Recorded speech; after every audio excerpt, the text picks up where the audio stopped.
Hola, queridos televidentes de 9 La Loma Televisión.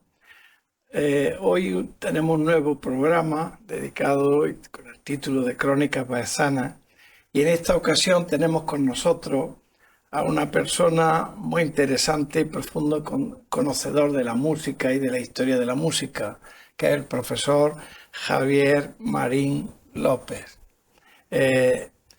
Javier es catedrático de la Universidad de Jaén y, como digo, una persona que conoce muy bien este mundo. Nació en Úbeda en el año 77 y está muy vinculado, por supuesto, con su ciudad natal, pero con Baeza desde hace muchos años, con el entorno del festival, también con la figura del maestro Martín Morales en sus cursos que se hizo. En fin, es una persona verdaderamente muy cualificada, y al que agradezco pues el haber accedido a la invitación que le hemos hecho para estar en este programa. Muchas gracias, Javier. Un placer estar aquí, gracias a ti por la invitación. Bueno, como decía, catedrático de musicología de la Universidad de Jaén, es un importante gestor cultural y programador de conciertos, como viene demostrando al ejercer la dirección del Festival de Música Antigua de Úbeda y Baeza ya desde 2007, aunque años antes estuvo vinculado cuando nuestro paisano Rodrigo Checa lo dirigía, y él pues era la segunda persona de a bordo de este festival, es decir, que conoce el festival como nadie. Ha sido una persona pues que con él, ejerciendo la dirección de este festival, pues el festival ha sido reconocido con varios premios, y ha sido él personalmente editor de la revista de musicología, que es tan importante, una de los grandes rótulos, digamos, del mundo musical. Es doctor, como es lógico, catedrático de universidad, evidentemente tiene que ser doctor y tener un amplio currículum.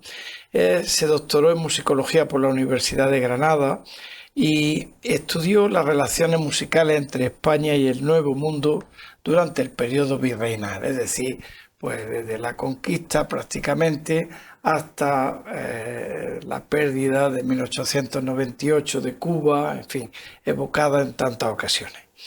Bueno, tiene un currículo amplísimo, con publicaciones, con estancias de investigación en México, en Dublín, en Lisboa, en Chicago, en Cambridge. También ha participado en el programa Erasmus, y también como investigador principal pues ha asumido la responsabilidad de varios proyectos financiados por la Junta de Andalucía y Caja Madrid. También ha sido reconocido, que duda cabe, con varios premios en su trayectoria. Así, el premio de musicología latinoamericana Samuel Claro Valdés, que fue otorgado en Chile.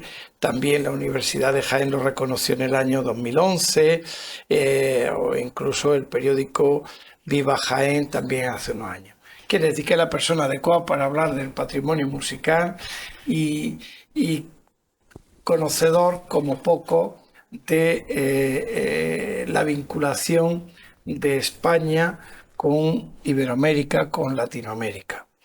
Bueno, pero lo primero, y ya un poco para que él nos hable de qué balance ha hecho de la edición del Festival de Música Antigua de Úbeda y Baeza, de esta edición del año 2024. Pues bueno, justamente hace unos días andábamos clausurando la 28ª edición del festival, que año tras año pues sigue creciendo en ambición, en prestigio institucional y también en afluencia de público. En el caso concreto de esta edición, favorecida por un clima excelente que hemos tenido, en el que realmente apetecía echarse a las calles de Baeza y de Úbeda para disfrutar de lo que las ciudades ofrecen de por sí, y también de lo que aporta a ellas el propio Festival de Música Antigua. Y bueno, pues el balance realmente ha sido muy positivo, con una alta afluencia de público, como digo, en torno a un tema que también creo que ha resultado seductor para el público, esta idea de los viajes, la idea de la circulación, la idea de las rutas, de los caminos de peregrinación, tanto religiosos como comerciales, y cómo a través de estas redes pues se movía de todo, ¿no? Allá donde va el ser humano lleva consigo sus tradiciones, sus gustos, sus prácticas, sus memorias, y eso ha configurado una edición que también ha sido quizás más internacional que otra en cuanto a su temática, con conciertos ligados a la Ruta de la Seda, al Camino de Santiago, a las rutas reales que existían en América, como el Camino Real de Tierra Adentro, y como digo, pues también sazonada por grupos nacionales e internacionales, consagrados, otros emergentes, configurando en su conjunto pues bueno, un proyecto que creo que ha resultado satisfactorio en su desarrollo, y que también gracias al desarrollo de las grabaciones de conciertos y los streaming, las retransmisiones en vivo, pues constituye un aliciente adicional para el festival, al poder vivirse presencialmente en nuestras ciudades, pero también en remoto, gracias al canal YouTube del festival y las redes sociales, a través de los cuales se han retransmitido diversos conciertos en vivo con audiencias que van desde Rusia, Brasil, México, y bueno, la pequeña comunidad del festival va también creciendo en otros lugares, de manera que, bueno, satisfecho realmente por el desarrollo del festival, también por la recepción del público, cada vez más cercano y cariñoso con el programa, y ya pensando pues en la próxima edición, que será ya la número 29, acercándonos ya a los 30 años de música antigua en Úbeda y Baeza, que así dicho se dice corto, pero que pues evidentemente ha sido un esfuerzo sostenido por parte de muchísimas personas, y el esfuerzo también de las propias administraciones, que de manera cohesionada y conjunta pues siguen impulsando este hermoso programa. Claro, la verdad es que es un festival de calidad, y eso se valora cada día más. También el festival tiene una buena página web, que tiene colgados numerosos documentos, ¿verdad? Que en realidad acrecienta el acervo del conocimiento del festival. Y bueno, yo recuerdo, no sé si fue hace 3 años, cuando se hizo una publicación muy importante, ¿no? Con motivo eran los 25 años. Exacto. Se hizo una publicación por parte del festival, pues verdaderamente que ahí queda para todos, y que todos podemos acceder a ella.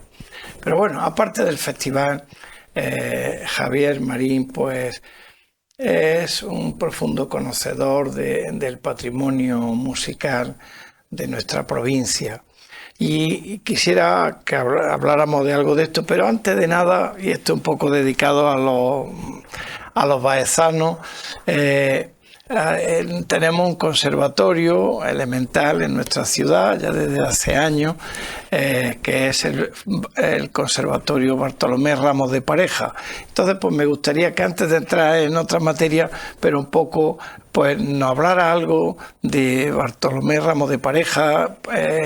Debe ser un personaje importante en la música, cuando realmente los responsables de este centro impulsaron esa denominación. ¿Nos podía hablar de Bartolomé Ramos de Pareja? Sí, bueno, Baeza siempre ha sido ciudad de grandes músicos, y quizá uno de los primeros que conocemos con nombre y apellido es justamente el de Bartolomé Ramos de Pareja, que como bien mencionabas pues da nombre al conservatorio de la ciudad, y es una figura absolutamente fundamental en el ámbito de la historia de la música, en concreto de la teoría de la música durante el siglo XV. Él nació en Baeza, aunque se formó en Salamanca, luego también dio clase en la propia Universidad de Salamanca y en Bolonia, y fue allí donde publicó un importantísimo tratado de música llamado de Música Práctica en 1482, que, dicho así de manera muy resumida, básicamente vino a sentar las bases del sistema de solfeo actual, tal y como lo conocemos en el mundo moderno y se enseña en los conservatorios. Bien es cierto que de una perspectiva un tanto teórica, por así llamarla, puesto que él era músico pero también era matemático, por lo tanto se relaciona mucho con todo este mundo de las teorías metafísicas de la música y del sonido, pero hizo también innovaciones prácticas. De hecho, el tratado se titula así, Música Práctica, y como digo, fue el primero que ideó el actual sistema de solfeo, que está basado en series o escalas de 8 notas musicales. Ese realmente fue uno de los grandes aportes de Ramos de Pareja al mundo de la música, y fue un aporte que posteriormente fue continuado por teóricos posteriores como Zarlino, los grandes teóricos de la música italiana. Realmente ya sistematizan estas ideas preliminares que de una forma bastante innovadora expuso Ramos de Pareja. Por lo tanto, es un baezano universal, como tantos otros, nacido en nuestra ciudad, aunque hizo su carrera fuera de Baeza, como tantos otros también, pero realmente convirtiéndose en una nueva figura señera en su ámbito de trabajo, en este caso la música. Es una pena que no se hayan conservado composiciones musicales de Ramos de Pareja, a excepción de un canon enigmático que aparece en una fuente italiana, del cual existe también grabación discográfica, pero bueno, esa parte creativa y compositiva como músico práctico de Ramos de Pareja, desafortunadamente, hasta donde sabemos en la actualidad con las fuentes conservadas, pues por el momento se nos escapa de las manos. Bueno, puede ser porque muchas veces no se agotan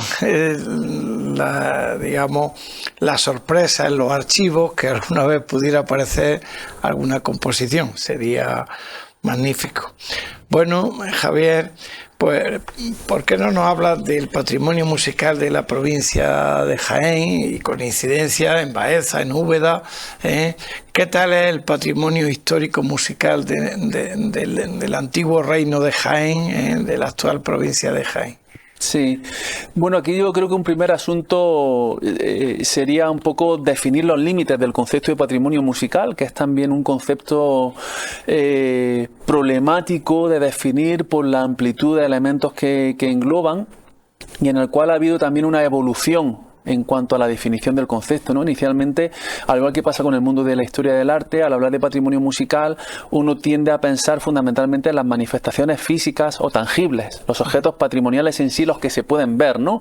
Pues los instrumentos musicales, los libros de coro, las partituras, pero cada vez este concepto, en las distintas definiciones de qué ha sido objeto por parte de organismos internacionales, ha ido ampliando su cobertura, y en la actualidad incluye básicamente cualquier manifestación relacionada con el mundo del sonido, dicho así en un sentido muy amplio, ¿no? Y ahí entraría también pues todo el rico acervo de manifestaciones de músicas tradicionales, de músicas populares, digamos, de músicas que no tienen una materialidad física, pero que sin embargo pues contribuyen al desarrollo histórico y cultural, ¿no?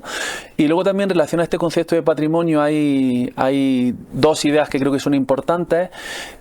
Una es la vinculación del patrimonio musical con la identidad, ¿no? O sea, hasta qué punto la música y el sonido contribuyen o constituyen o se convierten en elementos para subrayar la identidad de los lugares concretos, ¿no? Esta asociación entre patrimonio musical, sonido e identidad es particularmente relevante, y asociado a ello lógicamente va también la idea de recuperación, la idea de protección y la idea de difusión, ¿no? Que también son como elementos que forman parte de este campo semántico de patrimonio en un sentido amplio. Y a mí también me gusta siempre ver el patrimonio desde una perspectiva dinámica, ¿no? Frente a una visión anticuaria del patrimonio como un objeto estático, como digamos algo casi museístico.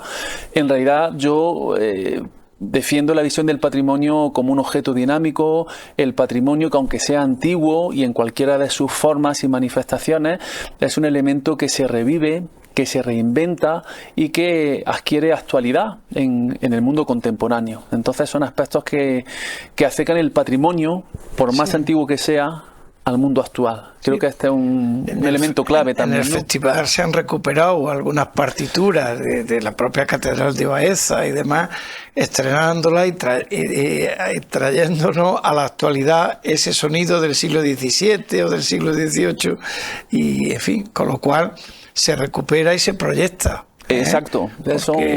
Claro, creo que es un esfuerzo que merece la pena, ¿no? Sí, sin duda. En tanto en cuanto el patrimonio se relaciona con elementos identitarios y se convierte en un objeto digno de protección y de salvaguarda, lógicamente la comunidad debe también participar de esos procesos, y están todas las acciones de difusión que se llevan a cabo desde plataformas como la del Festival de Música Antigua que tú mencionabas, ¿no? Y en el caso específico de nuestro territorio, de la provincia, claro, pues en función de los tipos de patrimonio tenemos distintos lugares y distintos formatos de conservación. En lo relativo a la edad moderna, siglo XVI-XVIII, pues ineludiblemente tenemos que referirnos al ámbito de las catedrales, claro, porque realmente eran verdaderas promotoras y mecenas de la música, y destinaban parte de sus altas rentas pues a la contratación de músicos, maestros de capilla, músicos que además tenían un estatus profesional en las capillas de música, como por ejemplo la que teníamos aquí en la Catedral de Baeza, o por periodos en la antigua colegiata del Alcázar.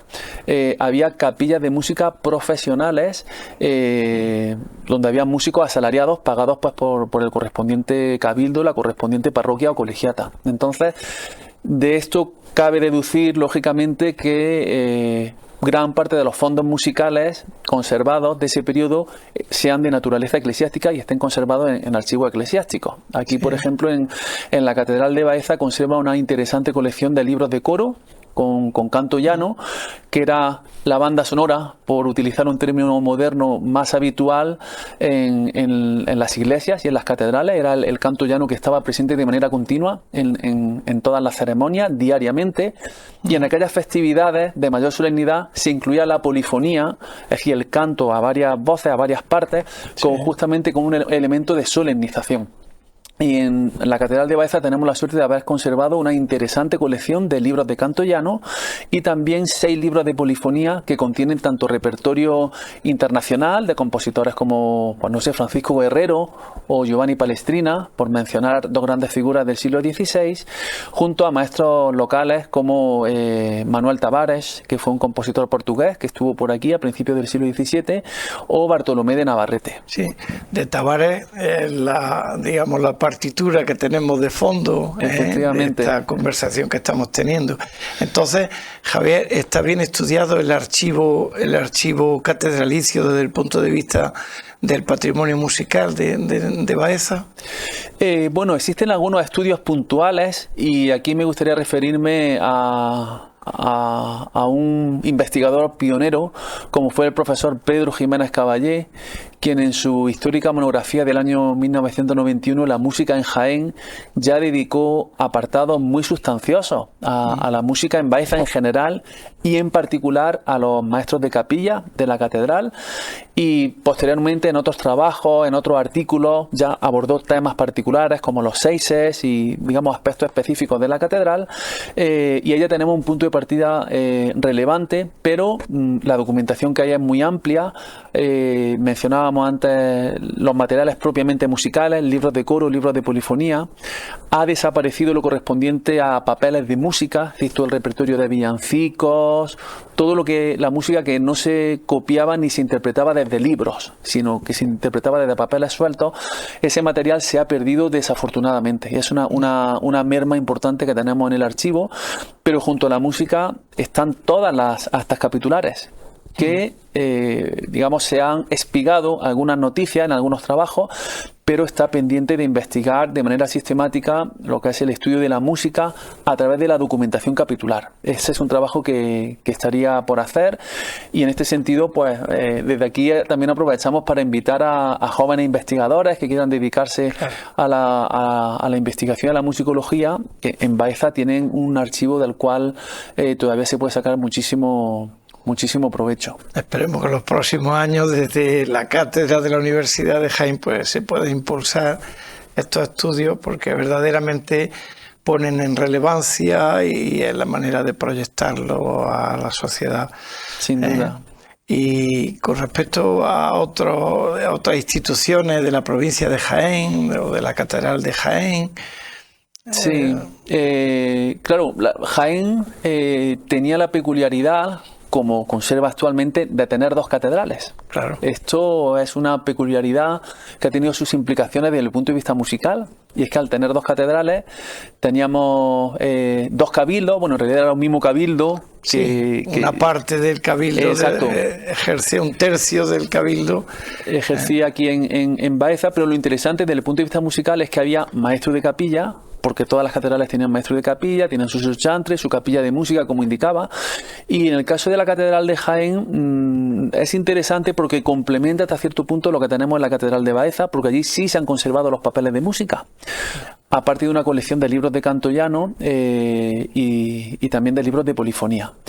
Claro, que también tener en cuenta que había una circulación constante de músicos. De hecho, muchos seises de la Catedral de Baeza luego iban a la de Jaén, músicos de Jaén también venían a Baeza, con lo cual ahí había una circulación que permite hasta cierto punto saber lo que ocurría en Baeza a través del archivo de la Catedral de Jaén, ¿no? Donde había compositores como, por ejemplo, Juan Manuel de la Puente o Ramón Garay, por mencionar dos figuras que han sido objeto de estudios recientes en musicología, de los cuales también hemos hecho conciertos monográficos en el marco del Festival de Música Antigua.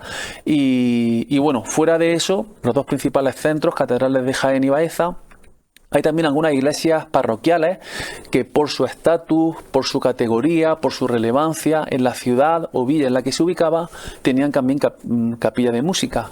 Y me gustaría referirme aquí al caso de la ciudad de Andújar, cuyo archivo municipal tiene un fondo de música. Es un caso un poco raro, ¿no? Porque tiene un fondo de música eclesiástica que pertenecía a la antigua parroquia de Santa María, pero que se ha conservado en el archivo municipal, en un archivo civil. Y allí encontramos una figura muy notable que fue Antonio de Vera, precisamente un músico baezano, probablemente formado aquí en Baeza, nacido en 1810, y es el iniciador de la saga de los Vera, que en Andújar tuvo un extraordinario predicamento durante todo el siglo XIX, y de ello hay aproximadamente unas 200 partituras en el archivo municipal de Andújar, según investigaciones de Juan Antonio García Mesas, que fue profesor de conservatorio en la provincia de Jaén y también investigador. De manera que bueno, también podemos investigar la historia de la música en Baeza a través de otros lugares donde hubo músicos de Baeza o que tuvieron relaciones e intercambios musicales con nuestra ciudad. En Baeza también la antigua colegial de Santa María del Alcázar y San Andrés. Bueno, yo creo que en San Andrés se conserva un buen conjunto también de libros corales. Quiero recordar que se hizo una tesis doctoral sobre los libros corales de la Catedral de Baeza y de la iglesia de San Andrés. Bueno, y los archivos civiles en el punto de vista de la documentación musical habrá menos, me imagino, ¿no? Por su propia...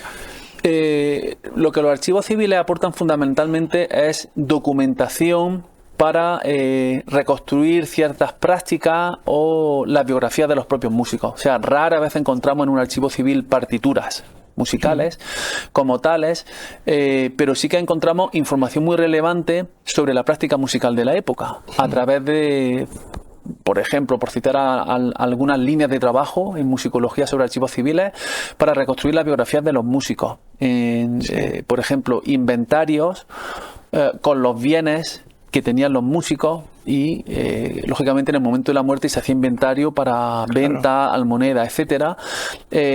Aporta también información sobre procesos judiciales en los cuales los músicos se veían inmiscuidos, ya fuera porque ellos mismos eran objeto de investigación judicial o bien porque participaban como testigos en procesos de otras personas. Esto permite también entender un poco la red de contactos, quién eran las personas más o menos afines a un músico con quien se relacionaba y bueno, digamos toda documentación relacionada con procesos administrativos, ¿no?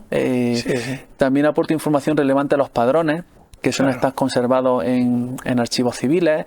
Caso emblemático el catastro de Ensenada, es un macro padrón de toda la España de la época, y en el caso concreto de Baeza aparecen más de 100 músicos reseñados en 1753, lo cual es una cifra bastante alta considerando el perfil de la ciudad y la población que tenía en esa época, ¿no? En su mayor parte eran coristas que trabajaban en parroquias, pero había también constructores de instrumentos, había maestros de capilla, había organistas y bueno, o sea, los archivos civiles aportan mucha información sobre el contexto y sobre los protagonistas no Ya, propiamente sí, música, ¿no? Pero estos datos que nos da de Baeza del siglo XVIII son muy interesantes. Que hubiera en la ciudad 100 músicos con ese tratamiento, pues es importante.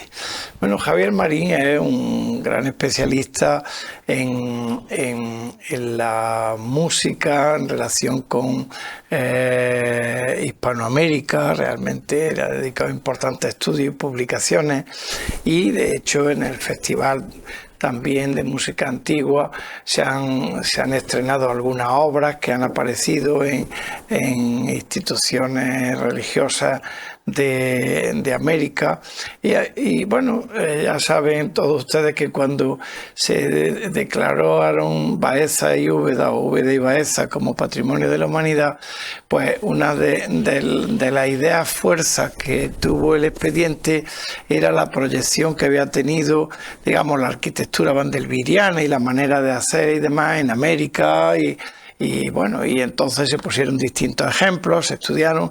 Eso vino a reforzar bastante la candidatura en un momento en que peligraba, quiero recordar, el proceso en el que estaba inmiscuido el proyecto. Entonces me gustaría que nos hablara. Hay una idea importante, la proyección que hay no solamente en el ambiente, en el aspecto arquitectónico, sino religioso, musical y demás. Entonces me encantaría que nos dijera algo de la relación, digamos, de España con Hispanoamérica, que en realidad con las Indias occidentales, que formaban parte indisoluble en ese momento de los virreinatos, etcétera. Entonces pues me gustaría que nos hablara un poco pues de esa vinculación, de esa relación, y si hay también como los cantes, aquellos que se hablaban de ida y vuelta, en fin, no sé, un poco de ese patrimonio musical que cruzó el Atlántico, que se desarrolló en México o en las grandes ciudades iberoamericanas. Sí, bueno, es un tema complejísimo y muy amplio, que se ha estudiado desde muchos puntos de vista. Mencionaba el tema de los cantes de ida y vuelta, ya a finales del siglo XIX hay toda una tradición de estudios relacionados con el flamenco y con el mundo de las músicas folclóricas y populares. En mi caso me he centrado más bien en los siglos XVI al XVIII, y sobre todo el estudio de la música en ciudades de la América española, fundamentalmente en México, que era la sede y ciudad capital del Virreinato de Nueva España, que era una entidad político-administrativa que englobaba no solo lo que hoy es México, que es un país enorme, sino también todo el tercio sur de Estados Unidos, lo que hoy en día llamamos el suroeste de Estados Unidos, Texas, Nuevo México, Colorado, Arizona, California, todo eso junto con la península de la Florida y durante algún tiempo también Luisiana, pertenecían a esta entidad que era el Virreinato de la Nueva España. Y bueno, como también se ha estudiado en el punto de vista de la historia del arte y de otras manifestaciones, aquellos territorios, digamos, tenían la consideración de una provincia. Más, de hecho, su estatus legal era el de reino. Igual que existía el reino de Navarra, existía el reino de Valencia, existían los reinos de India. Por lo tanto, es interesante subrayar este punto, ¿no? O sea, eran territorios que gozaban de una gran autonomía en sus desarrollos, tenían un alter ego del rey, que era el virrey. Con lo cual, a partir de ahí, pues podemos imaginarnos todo lo que eso supuso en cuanto al desarrollo de vida palatina, ¿no? O sea, de vida doméstica, de vida cortesana, todas las manifestaciones musicales que hubo en torno a estas figuras, ¿no? O sea, el ámbito del teatro, por ejemplo, el ámbito de la música doméstica, etcétera. Y luego, de nuevo, como comentábamos en el caso de Jaén, las principales fuentes que se han conservado pertenecen a catedrales. Había un circuito de catedrales muy, muy importante, no eran muchas catedrales, pero sí que estaban ubicadas estratégicamente en el territorio y tenían una dinámica de funcionamiento similar a la de las catedrales castellanas, o sea, maestros de capilla, solchantres, ministriles, niños de coro, cantores profesionales y una actividad musical incesante, en tanto en cuanto la música se consideraba un elemento solemnizador de primer orden. Entonces encontramos todo un proceso de trasvase, pero también de adaptación a una realidad local de la tradición musical catedralicia hispana, que a su vez tenía muchas variantes dentro de la propia península. Y en el caso de América, como digo, con sus particularidades, ¿no? Desde ya finales del siglo XVI encontramos el fenómeno de los músicos criollos, que son los músicos de padres peninsulares pero nacidos ya en suelo americano. Por lo tanto, ya se aprecia aquí que hay como elementos distintivos con respecto a los músicos peninsulares que van a América. Digamos, es otro tipo de tradición, otro tipo de escuela, otro tipo de formación, otro tipo también de guiños identitarios como músicos orgullosamente criollos, que lógicamente tienen referentes peninsulares, pero que ellos nunca han estado en la España peninsular, sino que han nacido allí, se han formado allí, están en contacto con comunidades diferentes, y eso pues acaba configurando un conjunto de prácticas netamente identitarias que solo encontramos en el continente americano, y donde la presencia de diversos colectivos, de diversas etnias y de diversas tradiciones pues acaban por configurar un panorama que es del todo distinto al que encontramos en la España peninsular, ¿no? O sea, un desarrollo muy notable de música compuesta e interpretada por indígenas, por músicos locales, muchos de ellos cristianizados y aculturados, digamos, al uso de las tradiciones, en ese proceso de evangelización que fue tan notorio en el siglo XVI, y donde las órdenes mendicantes, sobre todo franciscanos y más tarde jesuitas, pues jugaron un papel muy importante, ¿no? Entonces, bueno, es un enorme panorama riquísimo de investigar, de origen castellano, pero con peculiaridades distintivas derivadas, lógicamente, pues de un contexto que era muy diferente al castellano. Y en la música religiosa, esas peculiaridades que estás comentando, digamos, que tiene esos indigenismos, etcétera, en la música religiosa que tú has comprobado, que has estudiado de las catedrales de México, por ejemplo, ¿eso está o no?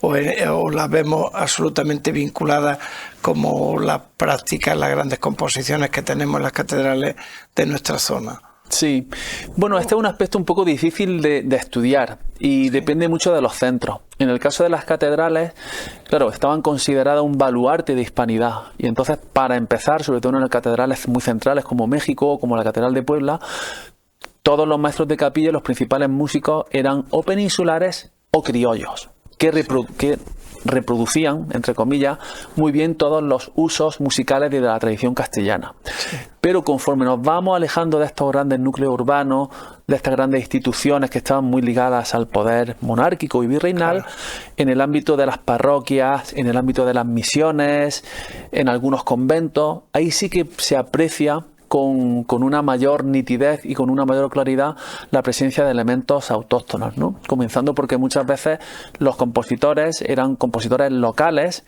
que tenían cierto rudimento, cierto conocimiento de la tradición compositiva que podríamos llamar occidental, y componen misas y componen villancicos, digamos, en la tradición occidental, pero evidentemente pues con unas marcadas diferencias que en algunos casos pasan también por el uso de lenguas nativas, ¿no? Lenguas como por ejemplo el náhuatl, que era la lengua franca en todo el Valle de México, o el quechua, si nos vamos al Virreinato del Perú, y otros muchos más, porque realmente había un multilingüismo que todavía sigue presente en el caso de Latinoamérica. Como digo, son elementos que aportan indicios más concluyentes en este caso sobre cómo lo local formaba parte o se incorporaba a unas tradiciones, digamos, más internacionales, ¿no? En el caso de Guatemala también hay un conjunto de manuscritos conservados en Estados Unidos que provienen del noroeste de Guatemala, que son manuscritos compuestos, copiados e interpretados por comunidades indígenas. Y ahí se usa, por ejemplo, se ve muy bien el tipo de castellano que aparece en los manuscritos, lenguas nativas, algunas de las cuales todavía ni se han podido identificar, porque en algunos casos son lenguas ya muertas, lenguas extintas, y en definitiva un proceso realmente apasionante que nos enfrenta a una realidad cultural que por momentos se apabulla por su riqueza, y que bueno, está también pendiente, como tantos otros otros temas de estudios sistemáticos. Claro. Antes nos hablaba Javier de estas lenguas autóctonas, pues un baezano, Alonso de Barzana, precisamente fue uno de los primeros personajes que se había formado aquí en la Universidad de Baeza, pues que estuvo en Argentina, vamos, lo que hoy día es Argentina, en el norte y demás, y conoció las lenguas y tradujo el catecismo y demás. Un personaje bastante importante que tenemos en el archivo histórico de la antigua universidad, pues sus títulos y en fin, todo eso. Es un personaje muy interesante. Bueno, Javier, viendo un poco este panorama y demás, ¿cómo ves el panorama musical de la provincia de Jaén con respecto a otros periodos? Porque yo sí veo que unos cambios, claro, en mi tiempo de juventud verdaderamente era el desarrollo de la música, pues siempre había existido ese cordón umbilical, pero verdaderamente cuando se han ido poniendo los conservatorios en distintos sitios, había una eclosión. Baeza mismo tiene ahora mismo un desarrollo musical. Entonces me gustaría, ya de tu profesionalidad y de un conocimiento más profundo y riguroso, pues que nos hablara cómo ves la realidad musical de nuestro entorno, de Úbeda, de Baeza, en fin, de la realidad de nuestro entorno. Sí.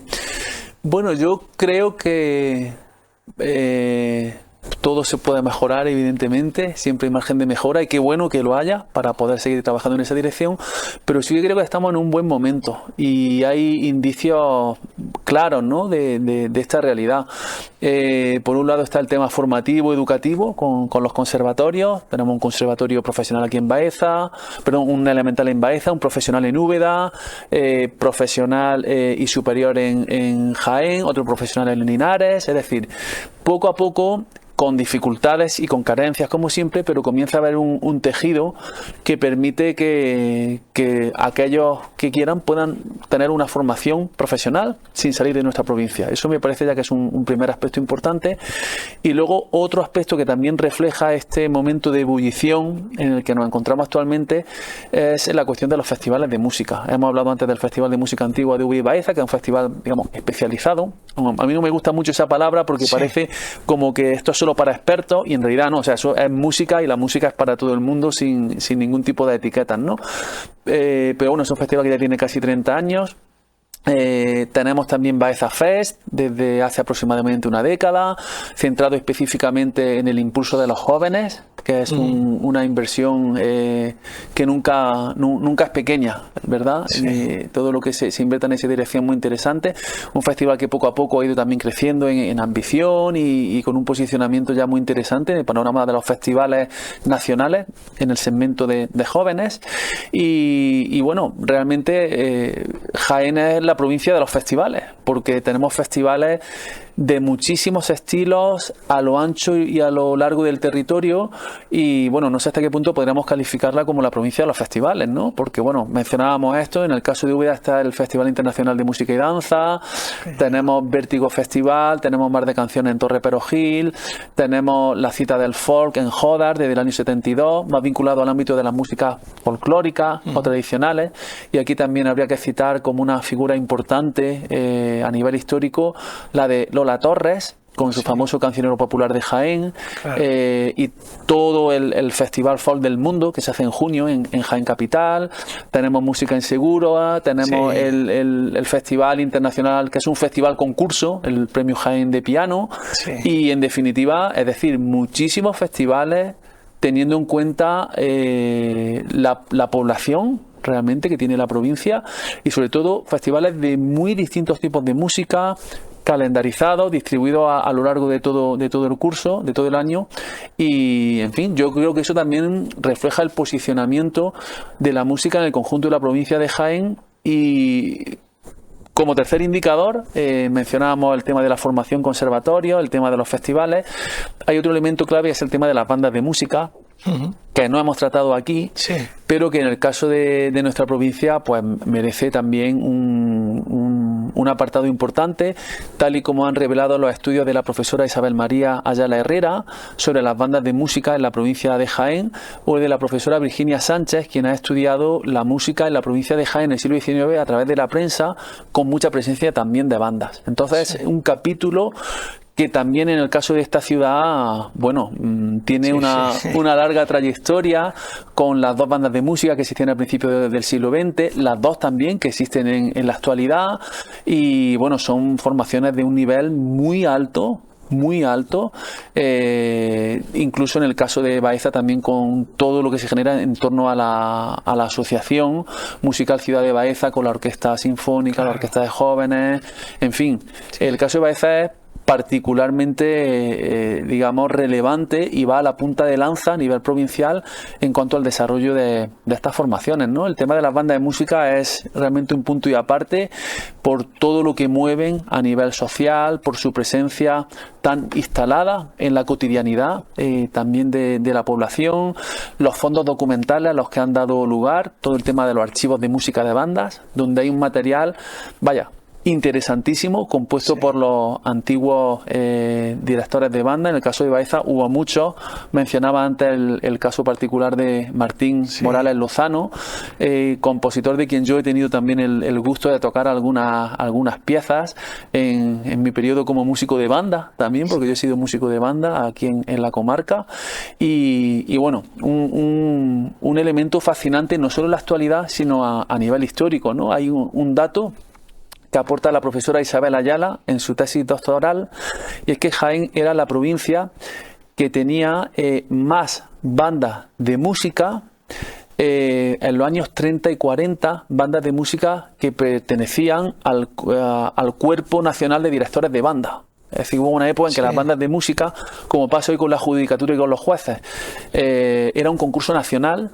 Tú hacías unas oposiciones a director de banda de música y te daban destino pues en cualquier sitio de España. Estaba regulado a nivel estatal. Luego se descentralizó y hoy en día son locales, como sabemos, ¿no? Pero en un momento era una estructura estatal, y Jaén tenía el mayor número de bandas de música para el Cuerpo Nacional de Directores de Banda. Estoy hablando de años 30, 60 aproximadamente. Decir eso es bastante, me parece, ¿no? Y reflejo de eso, pues, la actual previdencia que existe con bandas de música, no son bandas de pueblo, o sea... Sí, no es evidente. Yo asisto a muchos conciertos y bandas de categoría, o sea, haciendo repertorio sinfónico, con una labor importantísima también de los directores haciendo arreglos, que esto es un tema que no se ha estudiado todavía. O sea, los maestros componían obras nuevas para su banda, ¿verdad? Pero también realizaban una faceta que está como oculta, en penumbra, y es la labor de los directores como arreglistas. Por ejemplo, imaginamos una sinfonía de Beethoven que es para orquesta sinfónica, pero quiero que la haga mi banda.